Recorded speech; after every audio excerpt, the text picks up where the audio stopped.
এবং আমার পাশে যিনি অবস্থান করছেন তিনি লায়ন আসলাম চৌধুরী, যিনি আসন্ন জাতীয় সংসদ নির্বাচনে চট্টগ্রাম ৪, সীতাকুণ্ড, আকবর্ষা এবং পাহাড়তলী আংশিক নিয়ে অনুষ্ঠিত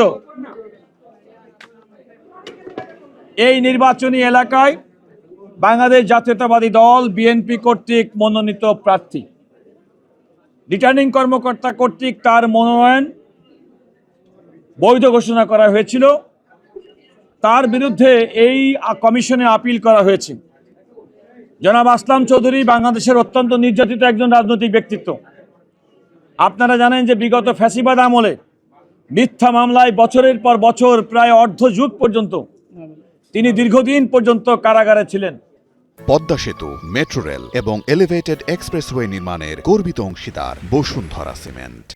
বিনা বিচারে কোন রকম আইনি ভাষার তোয়াক্কা না করে তাকে দীর্ঘদিন পর্যন্ত কারান্তরীণ রাখা হয়েছে এবং তিনি এই দীর্ঘ সময় কারান্তরে তিনি ব্যক্তিগতভাবে পারিবারিকভাবে ক্ষতিগ্রস্ত হননি।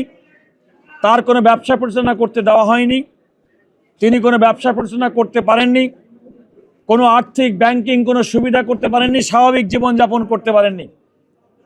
এতৎসত্ত্বেও তিনি 5 আগস্টের পরে মুক্ত হয়ে তার ব্যবসা বাণিজ্য সমস্ত কিছু তিনি একটা নিয়ম শৃঙ্খলার মধ্যে ইতিমধ্যে এনেছেন।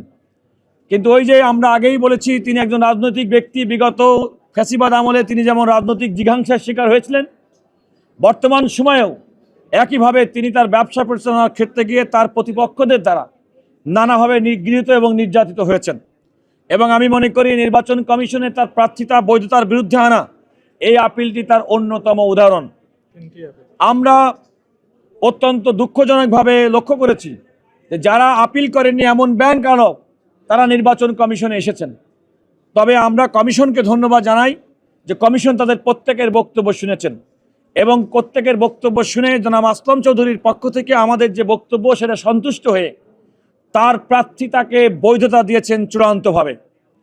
এখন বলা যায় ত্রয়োদশ জাতীয় সংসদ নির্বাচন, যেটি আগামী 12ই ফেব্রুয়ারি 2026 অনুষ্ঠিত হবে, সেই আসনে বিএনপির মনোনীত প্রার্থী জনাব লায়ন আসলাম চৌধুরী তার ধানের শীষ নিয়ে প্রতীকে নির্বাচন করার ক্ষেত্রে আর কোনো আইনি বাধা নেই।